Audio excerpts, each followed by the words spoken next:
Good evening, one and all, and welcome along to the uh, honorary NATO press conference. No, not really. And this is not the NAFO Fellas Forum. Thankfully, as DE jokes in the comments, if it were, then each of us would need to be at least 10 stone overweight, wear nothing but tracksuits, and look as if they spent the last 37 years living in a basement somewhere. Really, the basement dweller stereotype could not have been better met than in that particular collection of individuals. So, here we are, and I'll say hello to everybody who is in the chat so far before we get started. Hello to 1916 Easter Rising. I hope you're having a good day up there in the Scottish Workers' Republic. Well, hopefully we'll reach that Workers' Republic before too long across the entirety of these fair islands of ours. Hello to President Jesus, who has apparently suffered through more of the Baska Sankara Brianna Joy Gray debate. Wow, that seems like a guaranteed way to secure a brain aneurysm. Hello to Jerry in Hampshire in England, down south, but we won't hold that against you. Hello to DE. Hello to Cosmos. Yes, we are doing it live. Hello to Peter. And hello to Austin Walters over there in the USA, in Idaho.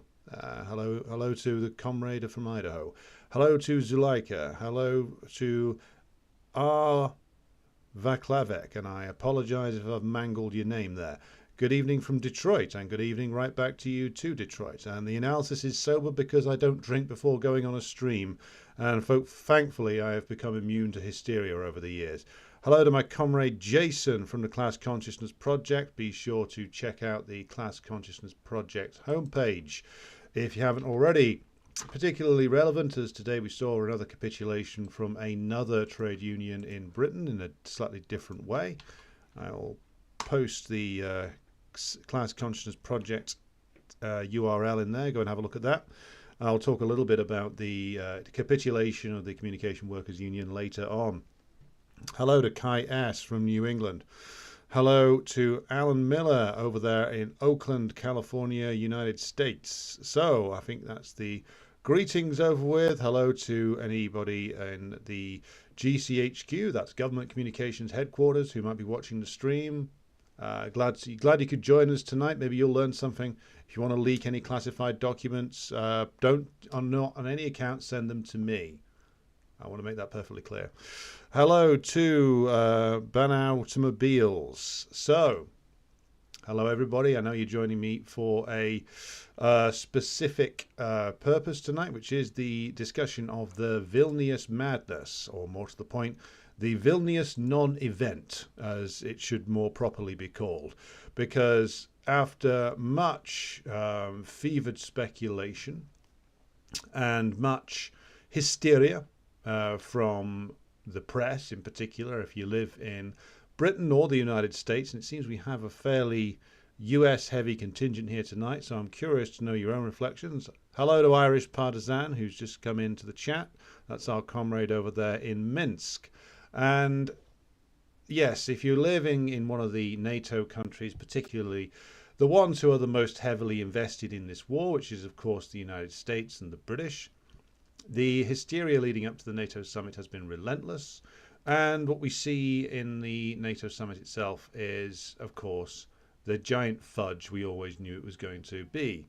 And this has been the case because what has happened and what has gone on since the beginning of the Ukrainian offensive back over a month ago now, since the beginning of June, has been the case that the Ukrainian offensive has run into a brick wall, or more to the point, a very well dug and constructed multi-layered defense network dug by the Russian armed forces, whereupon, if you believe the estimates coming out of, well, both sources or open sources, shall we say, on social media channels and the estimates of the Russian government, between 10 to 20,000 Ukrainians have been killed over the course of the last month.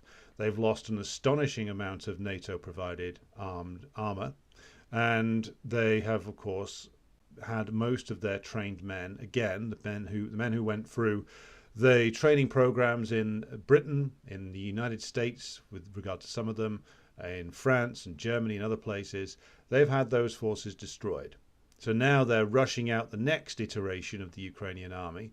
And of course, a lot of these men were dragooned, press ganged off the streets of various Ukrainian towns and cities, shoved in a uniform, given a gun, given a few days training, and hurled at the Russian fortifications. And with results that everybody could have predicted. You didn't need to have studied military science to work out what a principally infantry heavy force, though with some armoured vehicles, being flung against a well-entrenched, superior opponent in terms of its ability to wield armaments, including, of course, heavy weaponry in the forms of artillery, which had complete air supremacy, which, of course, is able to use long-range missiles launched either from the ground or from Russian Navy ships in the Black Sea or from the Russian Air Force, which was able to use its attack helicopters at whim because the Ukrainian air defense had been destroyed. And the Patriot systems and the other systems that the NATO countries put together to give to Ukraine turned out not to be capable of shooting very much of anything down.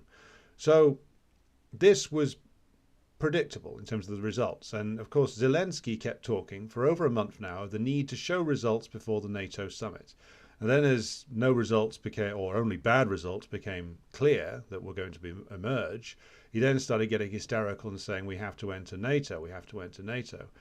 So it's been a hysterical time leading up to this summit and with much anticipation of the summit itself. But what has been the outcome? Has Zelensky been given his wish? And we've got the NATO statement here now. I will drop this link into the chat as well so you can all see it. And I'm going to be quoting from this directly. This is the press conference as given by Jens Stoltenberg, the Norwegian drone who heads NATO. He's the nominal head of NATO, the civilian head, former Norwegian Prime Minister, possible long-term CIA asset, according to various sources that you can find on him. So the relevant part is right at the front, and I will read directly from this before going on to other related matters. So he greets people and then says, we also addressed Ukraine. So, since we met last year, says Stoltenberg, at our Madrid summit, NATO allies have delivered unprecedented support to Ukraine with more ammunition, more modern equipment and more training to the Ukrainian forces. Today, allies have agreed a package of 3 elements to bring Ukraine closer to NATO. First, a multi-year assistance program for Ukraine to enable the transition from Soviet era to NATO standards, training and doctrines, to help rebuild Ukraine's security and defense sector, and to cover critical needs like fuel, demining equipment and medical supplies. Second, a new NATO-Ukraine Council, a forum for crisis consultations and decision-making where we will meet as equals. And I look forward to having the inaugural meeting of the Council tomorrow with President Zelensky. Third, we affirm that Ukraine will become a member of NATO and agreed to remove the requirement for a membership action plan. This will change Ukraine's membership path from a 2-step process to a 1-step process. We also made it clear that we will issue an invitation for Ukraine to join NATO when allies agree and conditions are met. Now that is the most relevant part of Stoltenberg's statement. He then descends into platitudes. You can read the whole thing just on the URL I posted a minute ago. So what does all this mean? A 3-part answer from Stoltenberg, so let's break this down. So, first thing he announced, a new multi-year assistance program for Ukraine to enable the transition from Soviet era to NATO standards. Right, that's nothing new. They have been trying to bring Ukraine up to NATO standards, both in terms of training and in terms of supplies, equipment, etc. Like Stoltenberg says there, they've been trying to do that for almost 10 years, since they started a serious rebuild on the Ukrainian army in around about 2015 to 16, as outlined by people like Jacques Beau, who the former Swiss military intelligence official, who was involved to a certain degree in that training. So this is nothing new. Transitioning away from the Soviet era equipment By the way, that's not necessarily a positive thing for Ukraine, given that the NATO equipment has been revealed to be mostly crap. The Russians have blown up all those Leopard tanks that were deployed with relative ease, as was predicted, by the way, if you paid attention to the performance of the Turkish Leopard tanks in northern Syria, where Kurdish forces and ISIS ended up blowing a load of them up with shoulder-fired missiles.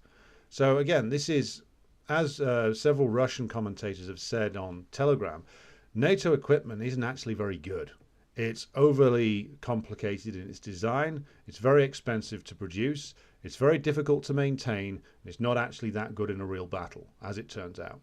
So, the other part of his first answer here on Ukraine, to help rebuild Ukraine's security and defense sector.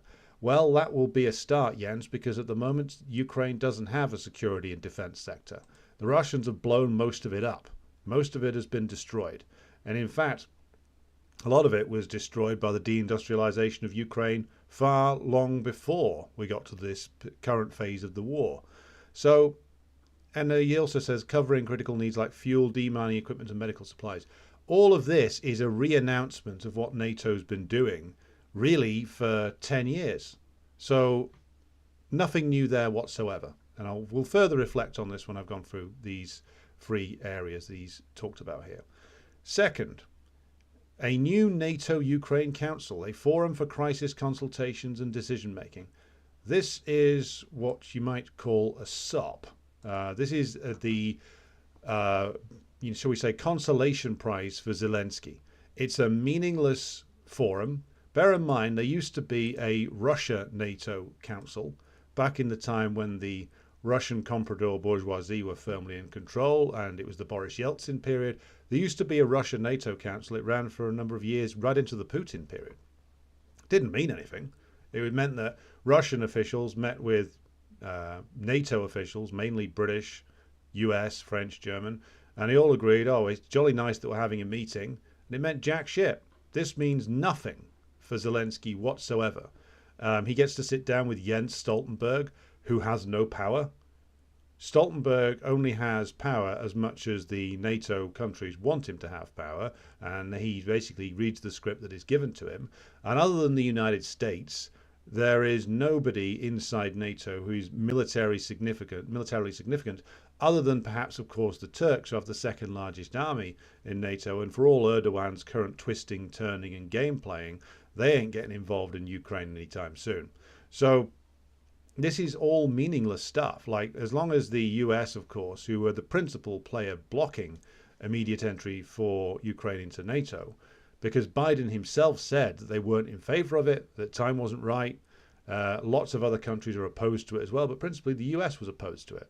But they needed to give Zelensky something that he could return to Kiev with to present to his own selection of psychos and hardliners.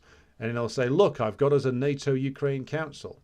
And that leads us on to the third meaningless thing, that they reaffirm that Ukraine will become a member of NATO. Well, they've been affirming this since 2008. This doesn't make any difference. And agreed to remove the requirement for a membership action plan. Again, meaningless. And this will change Ukraine's membership path from two-step to one-step process. Again, meaningless. So essentially, what Zelensky's got there is a giant pile of nothing. Step one, well, they were already supplying Ukraine with everything they could possibly unearth from their arsenals, other than, of course, the Abrams tank, which the US definitely doesn't want to supply now, given how easily the Russians blew up the Leopards. And now the British are telling the Ukrainians, don't on any account let those challenges we gave you, which I believe amounted to no more than 10, get blown up, and don't let pictures of it go on the internet. So they've given them a bunch of tanks and then told the Ukrainians, oh, by the way, don't use them. So this is all meaningless. This is a diplomatic fudge. It's a series of announcements which are designed to make it look as if they're doing something more than they are, and designed to make it look as if Zelensky has won something, to keep him politically viable within Ukraine. That's what all of this is about. So essentially, the NATO meeting has agreed upon nothing. Now, the other thing to stress here is, of course, he's babbling about how great it is that Sweden and Finland have joined, and all the NATO guys, if you can indeed call them men, were babbling about this online as well.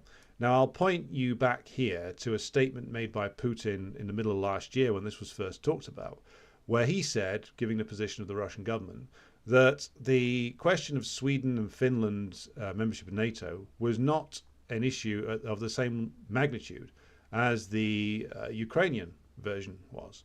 Because, of course, as Putin said, there is no territorial issue, there's no actual live security issue, there's no problem with regard to an issue like Crimea.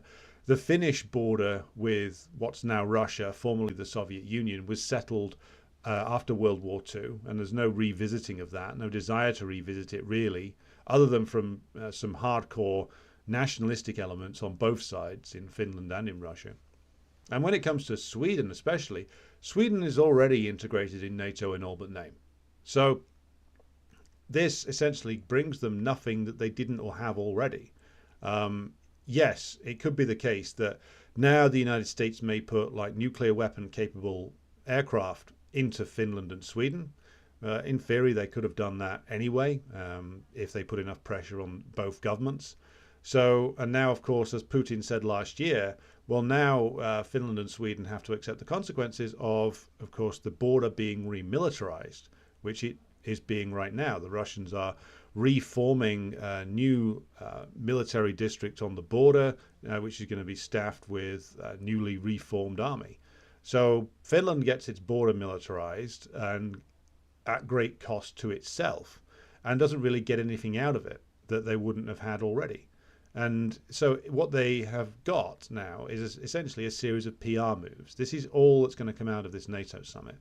The announcements on Ukraine were PR moves that will convince nobody, not really, least of all the Russians. And the announcements on Sweden and Finland are all PR moves. So this is essentially what Erdogan gifted to the NATO summit and to the US, which is a series of apparent victories that don't actually mean anything. Because, as I said before, what did Erdogan give them, really? He dropped the objections to Sweden joining, and of course, Swedish and Finnish membership didn't really mean that much to the Russian government anyway. He gave them, he gave Zelensky his backing for Ukraine to join NATO, knowing very well that even the US wasn't going to allow Ukraine to join NATO. And then you get the talk about, well, he returned the Azov lunatics to Ukraine. Well, yeah, that goes against an agreement they have with the Russians, which has annoyed the Russians. But it doesn't really give Ukraine very much of anything at all. I mean, if these guys get sent back into the front line, I'm sure that the Russian intelligence services will track them, unless, of course, they've learnt the lesson so far, which is you're better off not having a mobile phone and posting your status on Instagram every 5 seconds, because the Russians know how to read it and can find where you are.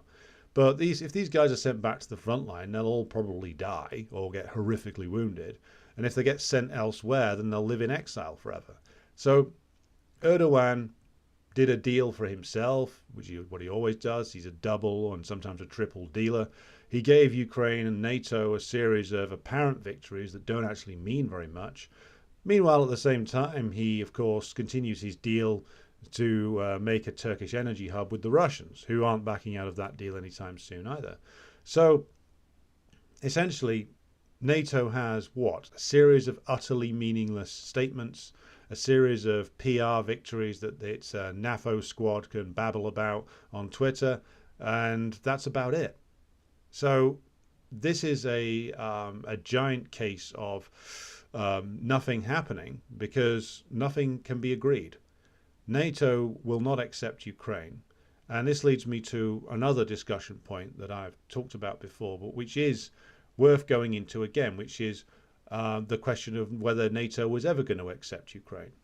And this is something which has to be gone into again, because the offering of NATO membership to Georgia and Ukraine, all the way back in the days of the Bush administration in 2008, what was that actually meant to do? Was it meant to be that Saakashvili and the Ukrainians under, at the time, Yushchenko, were going to be ushered straight into Ukraine, into NATO, sorry? Well, no. What it was actually meant to do was to create problems for the Russians initially in disputed territories. So if we go back to the Georgian situation, you have South Ossetia, you have Abkhazia, the breakaway regions that, of course, fractured away from Georgia at the time of the civil wars at the period immediately after the dissolution of the Soviet Union. And you have, of course, those regions which is a long-running military issue between Georgia and the Russians, and which, of course, then you have the Rose Revolution 20 years ago, which brings a full-bore lunatic in the form of Saakashvili, a comprador so pathetic and craven that he wished to imitate the US on absolutely everything, and now, of course, is locked up somewhere in Georgia for corruption. But he took it to heart after the declarations made in 2008 by Stoltenberg's predecessor, another Nordic NATO US puppet, Anders Fogh Rasmussen, that Georgia was going to join. Well, Saakashvili took this seriously, which he shouldn't have done, and immediately decided he was going to try and settle the Ossetian war by launching an attack. This, of course, triggered the war that was actually decided upon by Medvedev, who decided to take action immediately, stormed into Ossetia. There were some problems for the Russian army, but they overwhelmed the Georgians with superior numbers and firepower pretty quickly. And, of course, Saakashvili panicked, went on TV, ate his tie, and he accused the US of betraying him because, of course, the US did not come to his aid, even though some of the crazier elements in Washington apparently wanted to, but they got vetoed. So what was the offer of this NATO membership to Georgia meant to do? Well, it was meant to do the same thing that the later offer to Ukraine was going to do. It was meant to create an issue, create a NATO-trained army in Georgia that would then create problems for Russia in South Ossetia and Abkhazia. And that this would create a issue for the government of the Russian Federation, given that it would create internal problems, such as there would be domestic pressure, political pressure brought upon the Kremlin to intervene to secure the status of Abkhazia and South Ossetia, and that this would, of course, turn up the heat and pile up the contradictions, or that they would enable the contradictions to grow greater in a way that could be exploited by the Western intelligence services to secure regime change in Russia. And in 2008, this seemed like they had a much stronger basis upon which to make those assumptions because, of course, the oligarchs and their networks of comprador influence in Russia were much stronger back then. There was a much greater Western presence in Russia. The Russian economy was far more integrated into the Western European and American system than it is now. So they thought that by getting Georgia in, that they could start this process of exacerbating the antagonisms within Russian society, ultimately causing problems for the Kremlin, then slap a load of sanctions on if the Kremlin did dare to intervene, and of course cause the economy to collapse. Now the Russians, when it came to Georgia, acted so quickly and with such great force that, of course, the Bush administration, which was already politically enfeebled following its disastrous attempt to occupy Iraq and Afghanistan and facing a political defeat later that year, wasn't capable of following through on anything.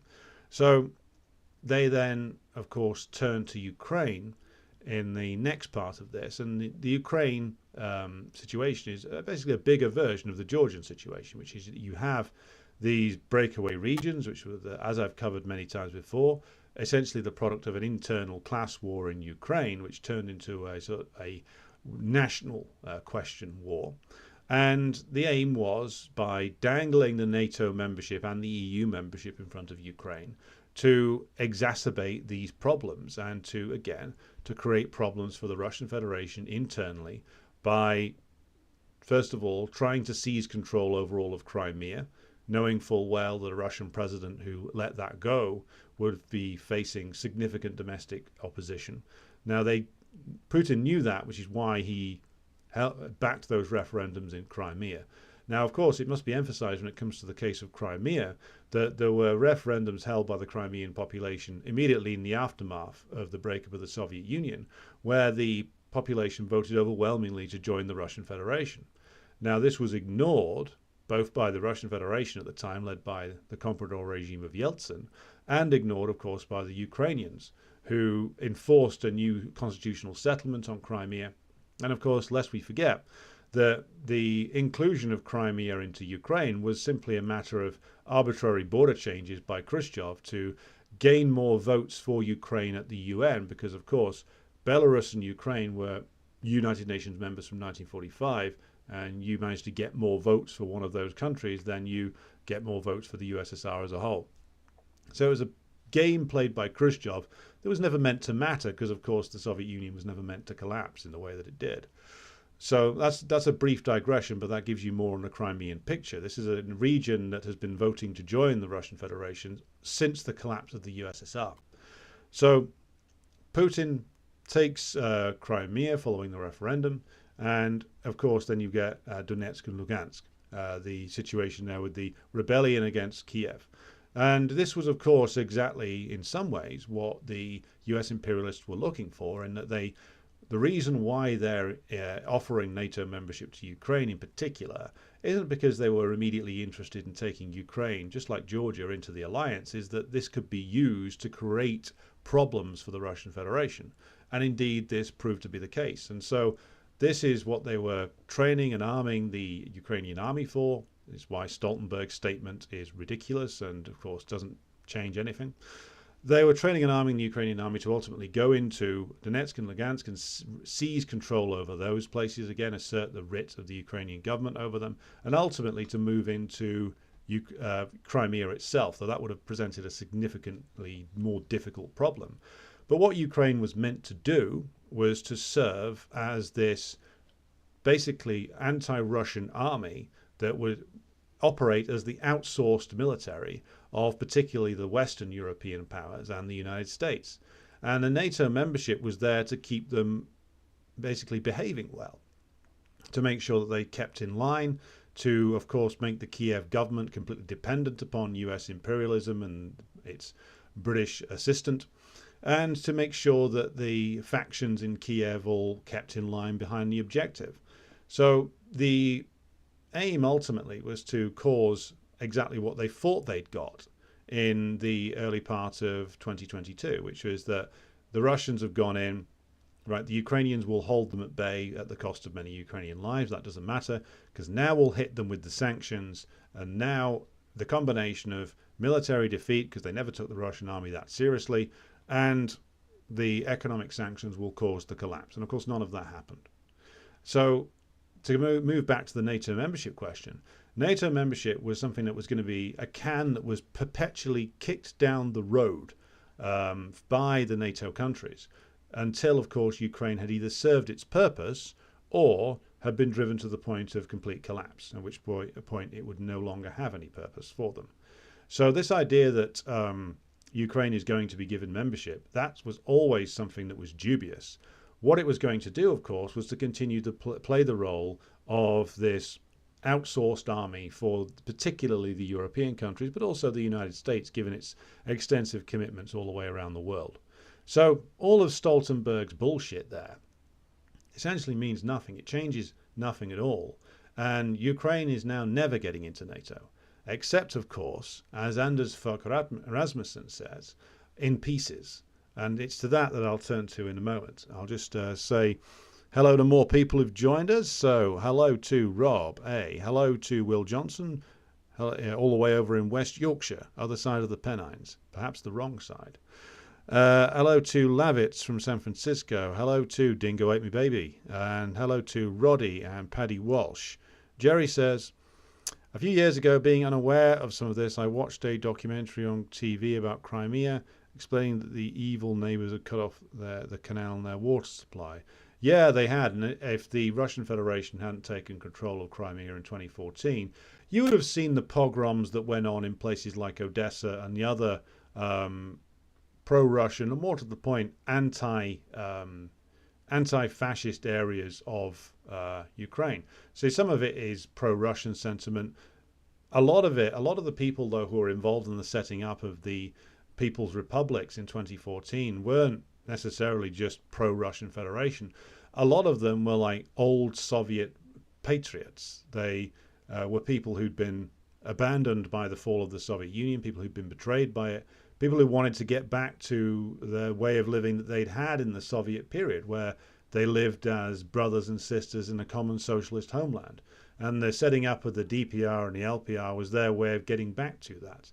Hello to Stephen Newbury joining us. And so the important thing to emphasize here, and now we'll turn to the statements of Rasmussen, is that the partition of Ukraine and its destruction has already been tacitly agreed to.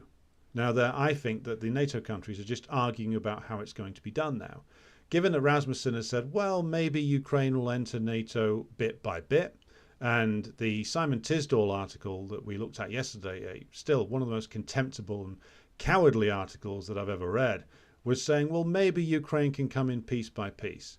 So what you see here is movement from the NATO side towards the realization that at the very least, the areas that are currently held by Russia have gone and aren't coming back to Ukraine anytime soon. So Rasmussen is now saying, well, maybe we get a bit of Ukraine into NATO. And the Poles are saying, well, maybe we send a peacekeeping force into Ukraine when the war is over. Now, as I have said many times before, the only way that a Polish force or whatever combination of countries want to go in to Western Ukraine gets to go in without causing a war with the Russians is if they pick up the phone and agree something with the Russian government. Otherwise, they're going to get fired upon, and they're going to get attacked, and they're going to have a war on their hands that would not be covered in the case of a coalition of the willing by NATO's Article 5. And that's probably what the American side, not Biden, but somebody more serious, perhaps Burns, the CIA director, have been telling the Poles, which is, hey, you want to go in? Go right ahead. But by the way, you won't be covered by NATO, and we won't do anything militarily to assist you. I think that's what would have been said to them, which is why the Poles run hot and cold on this thing. The British are, of course, as I covered last night, desperate for this to happen and keep banging the drum for the Poles to be the great shield of Western civilization. In other words, the Poles will go and die for the purposes of British imperialism, and the British and the US will load them up with debt to pay for the military and economic aid they'll need to last more than about 5 seconds against the Russians. So these are the games that are going on. And again, this now only ends with Ukraine being dismembered. And it only ends with, of course, the current borders of Ukraine disappearing. And I would think, given the way that the Russians are talking, they're probably going to go all the way up to Kiev itself, ultimately.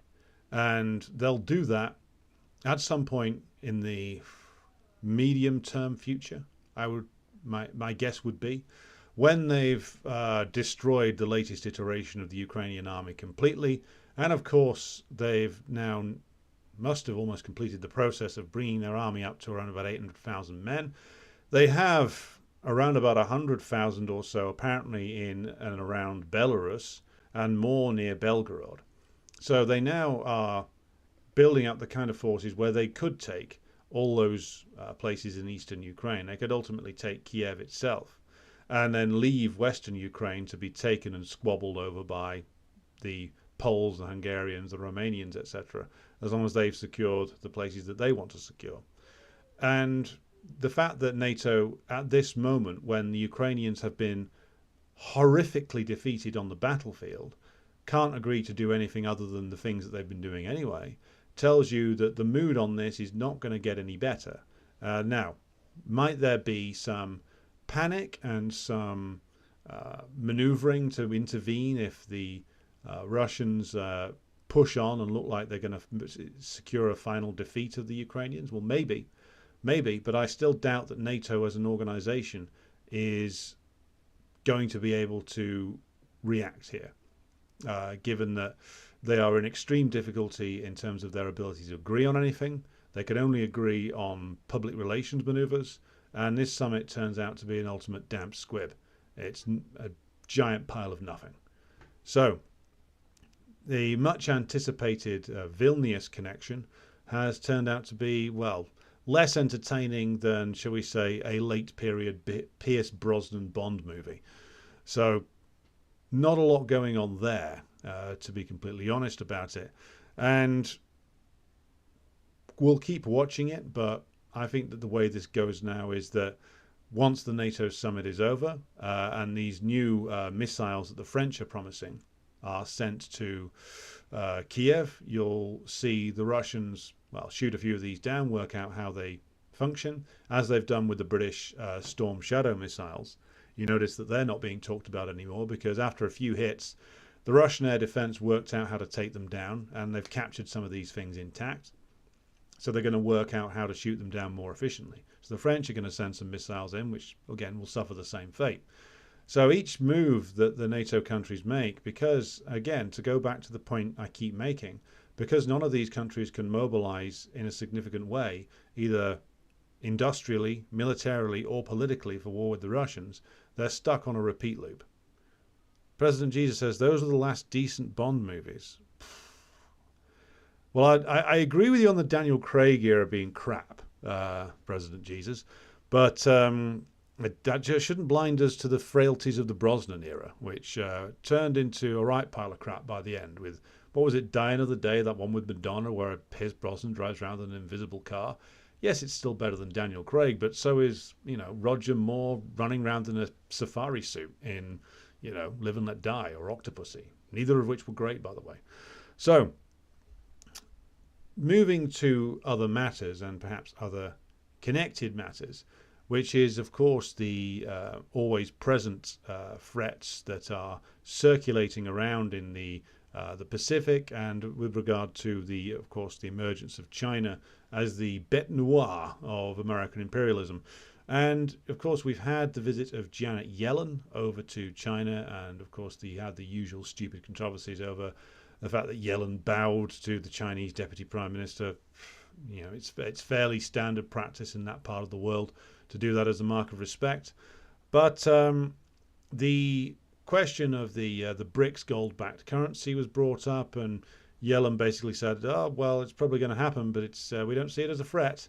Having spent the previous few days apparently trying to persuade the Chinese to buy over another, I think, 800 odd billion or something of US dollars, US dollar bonds.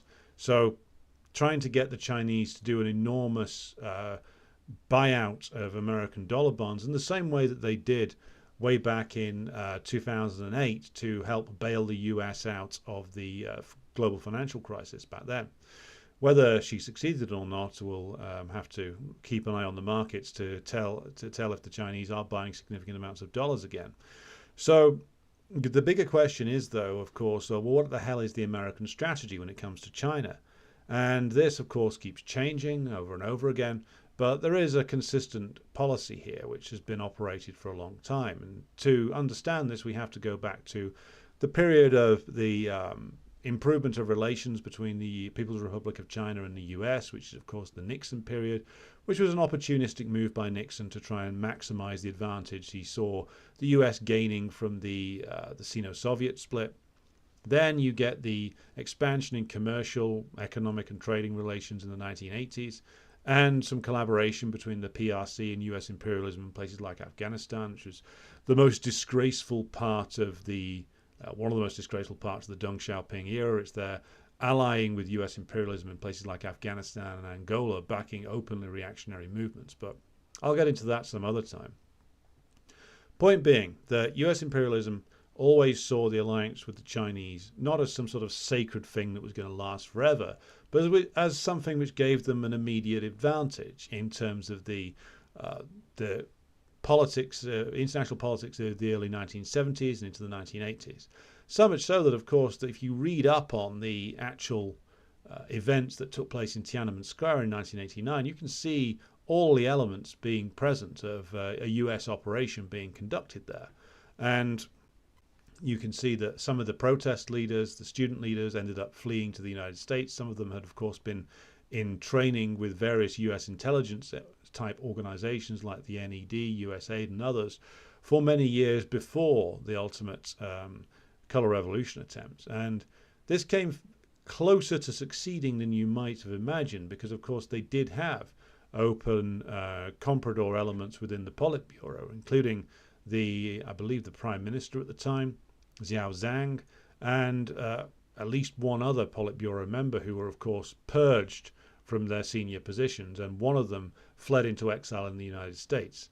So you had at least as many treacherous elements inside the Chinese party, almost as many, in fact, as you did inside the Soviet party at the time. The difference the difference being, of course, the Chinese party retained the capacity to dispose of those elements when the heat was on, and of course retained a unified position over the use of the People's Liberation Army to disperse the protests. And of course then you get the controversies over what actually happened in Tiananmen Square. And of course what actually happened is that the Chinese government showed enormous restraint under attack from armed gangs that were provided with weapons by, well, people with connections to the US and the British.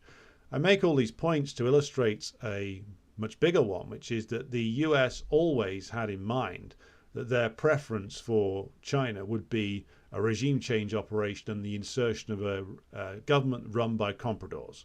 That's always what they wanted ultimately. They had to live with the fact that the Chinese overcame that open counter-revolution attempt. And then, of course, Clinton's method was to bring the Chinese into the WTO, IMF, World Bank, and give them that most favored nation status that Clinton hoped the combination of all of this would be to strengthen the comprador elements inside China, and that would enable essentially a weakening of the influence of the working class and the revolutionary intelligentsia within the Communist Party of China, and ultimately they would get their objective achieved by the strengthening of comprador elements in China via the comprehensive integration of the Chinese economy into the global system at which the US sat at the heart of. And Clinton, Bill Clinton that is, Jeffrey Epstein's old buddy, has been quite open about the fact that this was the aim overall. That, of course, you have US imperialism and its corporations making an awful lot of profit via exploitation of Chinese labor, and of course the favorable terms of trade in terms of being able to import huge amounts of cheap commodities into not just the US but Western Europe and Britain. And this, of course, enabled the US to continue holding down wages inside its own country for the domestic working class, because there was a greater provision of cheaper commodities coming in, especially from China, but also from other Southeast Asian countries that were being rapidly industrialized at the time, in which US companies were shipping production out to or re-establishing production in cheaper countries. So the combined effect they hoped of all of this would be to bring about the end of the rule of the CPC and ultimately the restoration of rule of the comprador elements within China. And this is always what they wanted. So all this stuff that gets talked by a lot of Maoists about, well, the Chinese are crucial allies of US imperialism. Well, US imperialism was prepared to do business with the PRC for quite a long time, but the aim never changed. The aim was always, well, ultimately we will secure the return of a comprador regime in Beijing. And if we can't get that, then we'll do something over Taiwan. We'll do something to try and provoke internal trouble within China, which leads me to the question which I wanted to return to, which is the case of the Europeans. Now, last week on a stream, I talked about how the US completely dominates the economic and the political structures and, of course, the cultural sphere of all of the EU nations. That the attempt by the German and French bourgeoisie to try and secure some kind of strategic autonomy for themselves via the European Union has completely sunk, and they are completely dominated by US imperialism. Now, there's a lot of talk from people about, oh, the Germans are committing economic suicide by cutting themselves off from Russian energy and cutting themselves off from Chinese imports. And I've talked already on previous streams about the role that Chinese imports play in German manufacturing. It's very important. But I wanted to emphasize another point here, which is that the German ruling class are all in, as are the French, as of course are the British. They're even more all in than the others are. They're all in on this project to destroy the current government of the Russian Federation and also to do the same thing with the Chinese. And that this, for the German ruling class, would necessitate a temporary hit on profitability, as they would see it. But the prize is much bigger than a temporary hit on profitability and some temporary instability, as they would see it, over the unemployment rate that will come about via the cutting off of Russian energy and the cutting off of Chinese manufactured goods. The prize is to be able to completely dominate the huge amount of natural resources that Russia has available, and of course to return China to a system of essentially imperial bondage, to return China into being run by compradors, and therefore to be able to completely set all terms of trade with China in a way that they cannot at the moment. Because at the moment, even though European corporations, German, Italian, French, British as well, American as well, make a lot of money in China, they are able to exploit Chinese labor and of course make a vast profit off that, their capital is still restricted in terms of what it can do by the rules and regulations put in place by the Chinese government, which means of course there are still significant barriers to what imperialism can do with its capital inside the PRC. They are not given just free rein. They have a limited capacity to operate within certain of the special economic zones, but it's still very much a controlled economy in certain ways by the government of China, which, following its relaxation of control over the central bank in the 1980s, realized that too much relaxation led to the rapid growth of comprador elements, and so they reined back in on some of those changes and made sure that they retained control over the state budget, over all or most credit creation, of course, and over what foreign capital could do and what it couldn't do within China. Now, as far as the US imperialist bloc is concerned, of course, this is all completely unacceptable. And they needed to find a way ultimately to break down all those barriers. They hoped that they could do it by encouraging the growth of comprador tendencies. That in the end wasn't enough, especially with the emergence of the new leadership under Xi Jinping. And one of the reasons why he's despised, even though of course he's the general secretary and the president, he's of course a very important figure, but the idea that he came up with all these policies just on his own is ridiculous. He's a representative of the collective will of the Chinese party. And you can tell that just by reading some of the speeches and writings that he's done. You can see that Xi is expressing the collective will of the party. You read the Politburo decisions, you then read what Xi says separately to that. It's clear that there's a democratic process that the Chinese party goes through to come up with its policy, and Xi Jinping expresses that in written and spoken form, as do the other senior officials. I say that because, of course, the ridiculously simplistic way that they present the Chinese system is that Xi is some kind of emperor who just comes up with it all and the rest of them just write it down on papyrus and run off with it. No, this is a product of a deliberative and democratic process that they go through.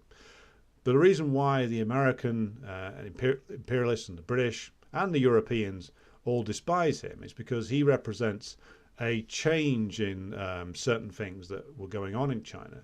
Of course, there is the fact that he set up this anti-corruption drive, which was partly about genuinely eliminating corrupt officials, in some cases literally, but also it was about cleaning up all the elements within the party and the state who had essentially gone over to the service of US imperialism. So it was about eliminating the intelligence networks of the British, the US, and other imperialist countries inside the party and the state. And it was very successful at that, or has been so far, it would seem, which is a big part of the reason why the US is so relentlessly hostile to the Xi leadership, which is that they see him as representing a very negative turn, where the influence of the compradors was, if not eliminated, then severely limited, and their ability to influence the Chinese state was severely limited. So this is what lies at the heart of the hostility. Now, to return to the question of the French and the Germans, and the Italians too, they're all on board with this change in line when it comes to the increased hostility towards the Chinese that the US imperialists are leading on. They are all in line with this because the prize is to be able to move your capital into China in a completely unrestricted fashion, as if this was still, I don't know, 1890s late period imperial China, or like the slightly better organized version of the warlord period of the 20s, to remove all those constraints that the Chinese government does put on foreign capital, to of course remove the barriers to the hyper-exploitation of the Chinese working class that still are there in the form of the Chinese party and the state, to remove of course the supervisory role that certain of the trade unions have started playing more of in the Xi era, to be able to do all of that, to completely hyper-exploit the Chinese working class, to be able to destroy a lot of the industries that the Chinese have built up, to return China to just being a site of cheap labor and destroy all the progress that the Chinese have made in recent years, to make sure that they remain just a site of cheap labor for hyper-exploitation. That is the prize that is in front of not just the US imperialists and the British, but the Germans and the French too. And yes, there is a row going on to a degree inside Germany regarding, well, what could go on in terms of the short-term hit that they would take. But fundamentally, this prize that the US is chasing with regard to China and, of course, also to Russia, this is a prize which all of the imperialists are bought in on. Ultimately, yes, there's rows about how to proceed. Yes, there's disputes over how much of a hit German manufacturing is going to take. But ultimately, this is a prize they all need, because they're all sliding into a crisis. They've all been in crisis for many years. The idea that the crisis started last year or the year before, or was just about COVID, or was just about X, Y, or Z, all of that is false. This is a crisis that has been building relentlessly since, at least in European terms, 2008, but the long-term decline of European capitalism stretches back many, many decades now. And they need the destruction of their rivals. And Russia and China are the principal countries which can set terms to the imperialist powers, which don't have to take diktats from them. And that's why they're after the total destruction of both. And people who think that why are the Germans committing economic suicide? The Germans were already on the slide and have been for quite some time. They need the destruction of the current Chinese government as much as the Americans do. So, DE says, it's reminding me that I need to go to live chat. Okay. So I'll now pause just to go over things that I've missed. 26,000 dead workers since the beginning of June. That's a reference to the Ukrainian casualties. Yes, it's abysmal, cynical slaughter with the US imperialists standing straight behind it. Peter asks, how after this overwhelming evidence that things are not going to plan do these imperialist psychopaths twist their narrative to take into account their humiliating misjudgments and defeat? They'll lie about it, and they'll have all of their media lie about it, and they'll keep lying about it. And then when things finally do collapse, they'll lie about it some more. Or they'll move on to trying to provoke a war in Taiwan and by trying to get the Japanese to fight in Taiwan. So there's no shame here, to answer Peter's question, at all. They'll just move on. They'll declare Ukraine a failed project. They'll probably try and fund a terrorist campaign and an insurgency there to try and undermine Russian rule, but they'll just move on somewhere else like a plague of locusts, because that's what imperialism is. It extracts and it extracts and it extracts. Then, when the host has been ransacked and sucked dry, they move on somewhere else. That's just how they always operate. Peter says, Biden has admitted on CNN that the US has to supply cluster bombs because it's out of ammo for the first time. The first time this has ever happened. Well, yes, because the US production of ammunition, both bullets and shells, was designed for, again, police actions, colonial wars in Afghanistan and Iraq and Syria, where large numbers of US forces were no longer fighting. So they needed much less. Now you're talking full-scale war that has been raging for 18 months, and the Ukrainians are burning through ammunition like there's no tomorrow. So, of course, the US doesn't have the capacity to produce all that. and even Biden knows it. So it's an admission, basically, that they're running out of steam. They can't magic a new industrial base out of the ground by the end of the year. Essentially, this NATO statement is Ukraine being let down gently, as they would see it, before ultimately being abandoned. So DE says, how strong are the comprador elements in China? Not as strong as they were. I think that they were considerably stronger in the previous era, the Yang Zemin era 20 years ago. They were certainly getting stronger. And in the Hu Jintao era, they were getting stronger. One of the reasons why the party position changed in the early 2000s under Xi was because the party had evidently held an internal debate and had come to a decision that that the comprador elements had got far too strong, and that there were clearly way too many foreign intelligence assets floating around the state structure and the party structure. And so they had to have a severe cleanup and a severe reordering of things in order to essentially reassert the control of the party and the state.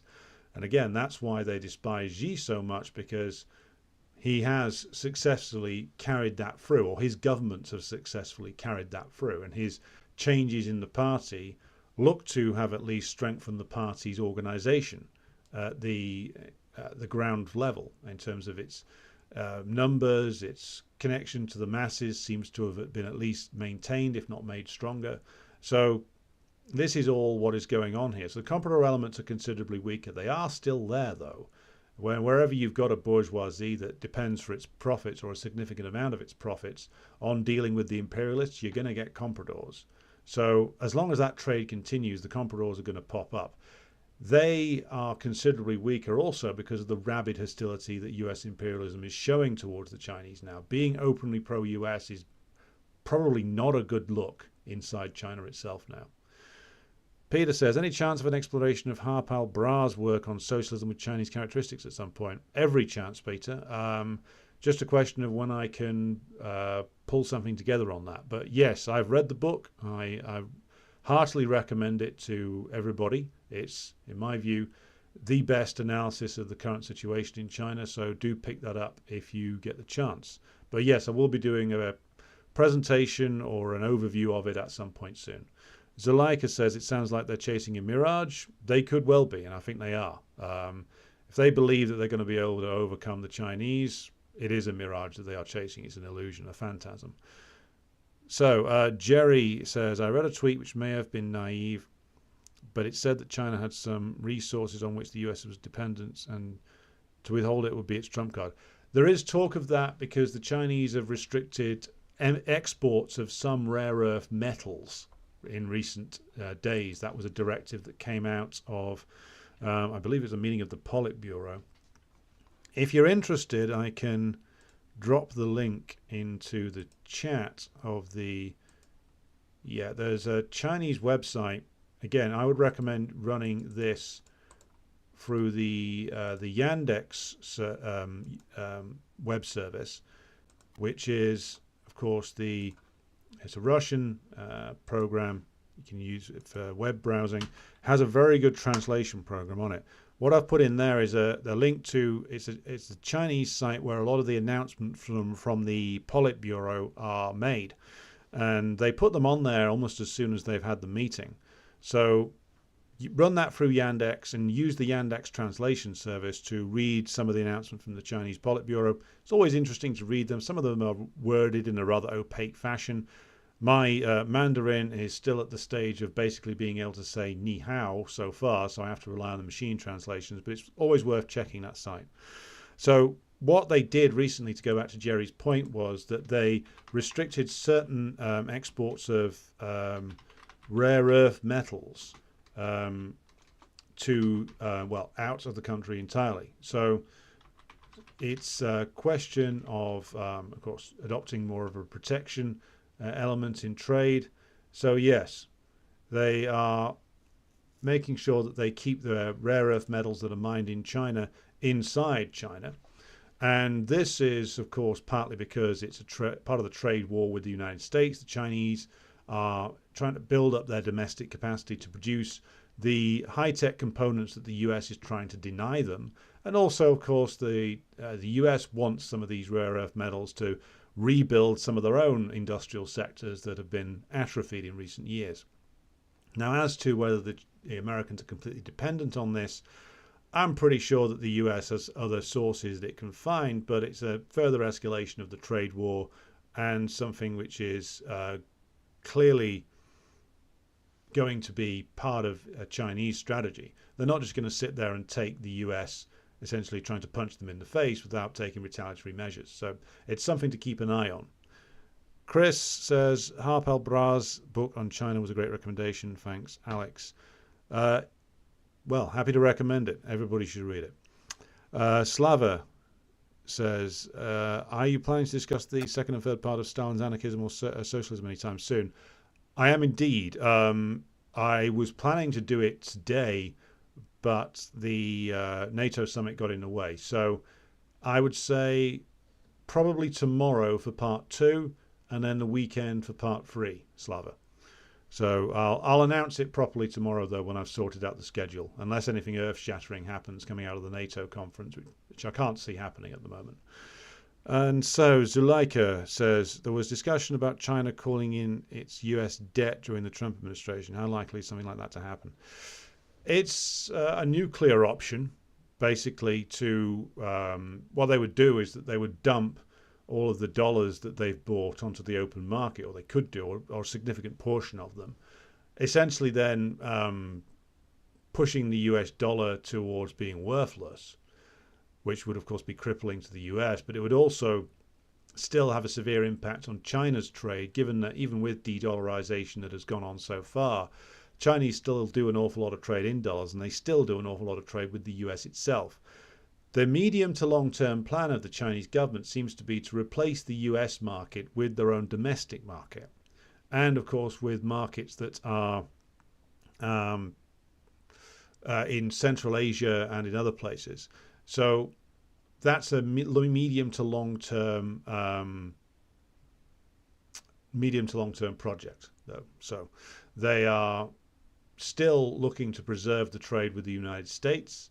And so they won't be dumping all their dollars anytime soon. They may temporarily buy more of them just to keep those markets open and to keep trade flowing. So it's a complicated question, and they look towards what the Chinese medium to long-term aims are there. Alan says, or asks, what is your view of socialism with Chinese characteristics? Have I done a program on that? Well, this feeds into the next question from Nick Wilson.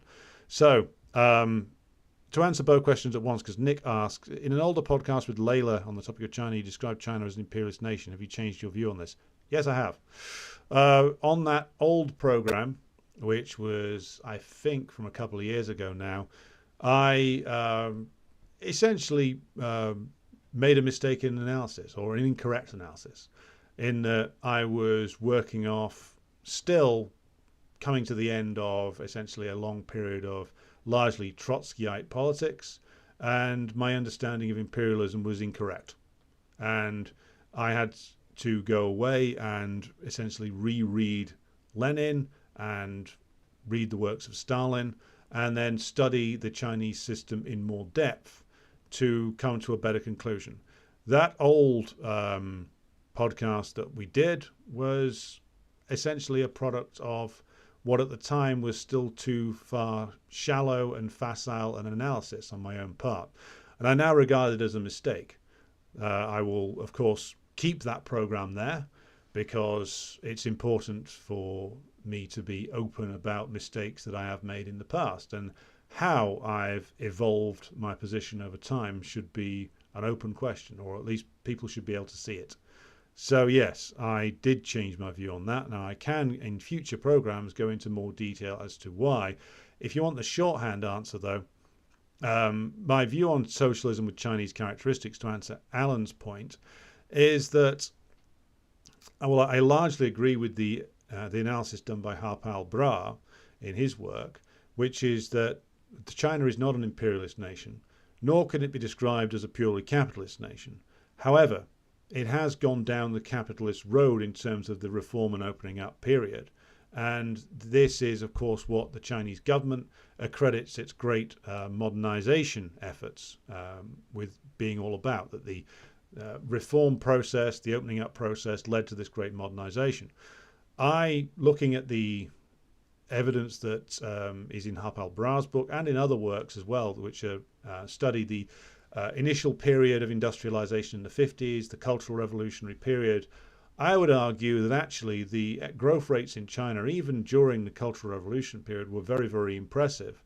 And a lot of what has been achieved is built on that revolutionary period and the enormous advances in economy and society that were made during that time.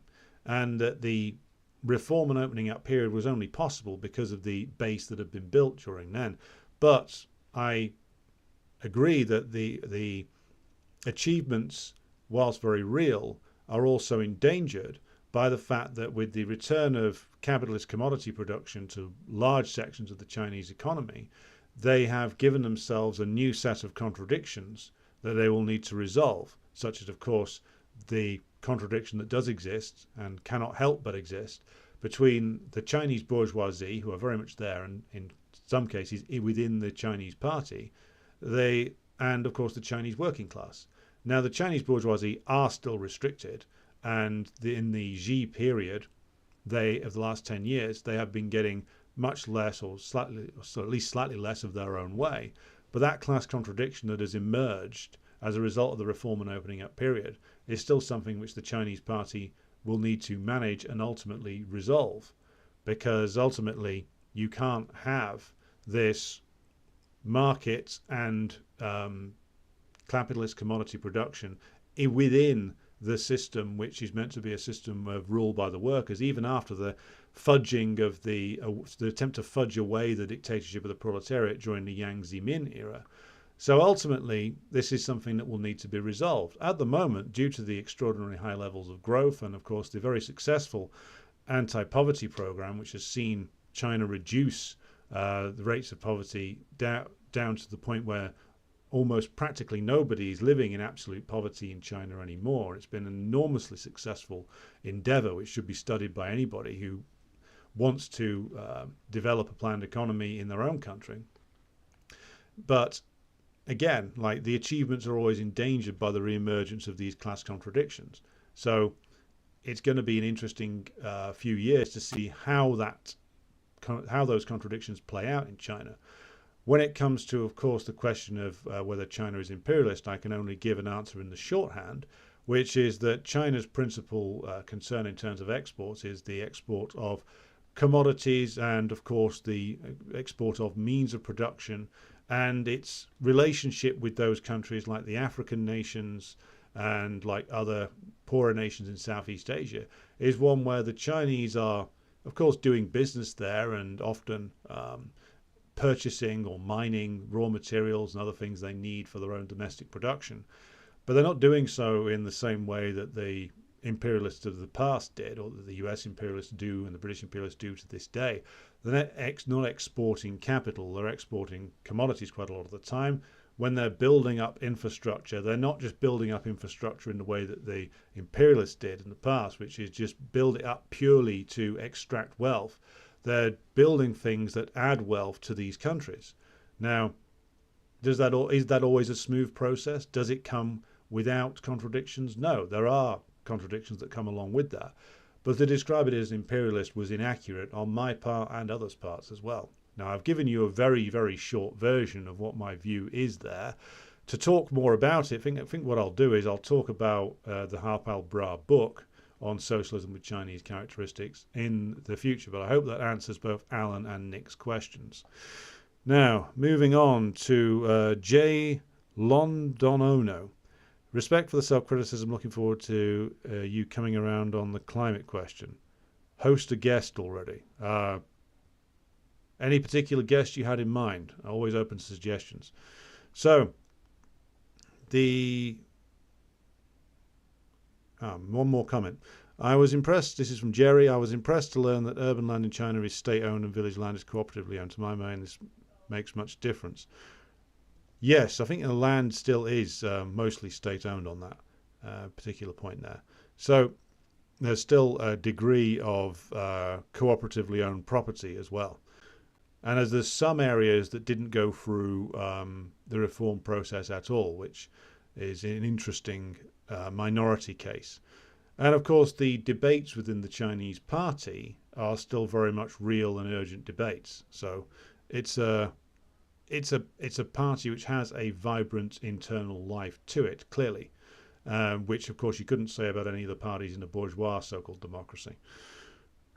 So we've been going for an hour and, well, just over an hour and 10 minutes. So what I'm going to do is I'm going to call it quits there for tonight. And the stream will return tomorrow, and it's probably going to be on Stalin's work, Anarchism or Socialism. I'm going to be doing chapter 2 tomorrow and then chapter 3 at the weekend. So please join me for that. But until tomorrow, which will be at the same time, 7:30, I thank everybody for joining me on this particular stream. Please return tomorrow and we'll do more of this, albeit with probably a slightly different emphasis on the stories we cover. Thank you, everybody, and I'll be back with you again very soon.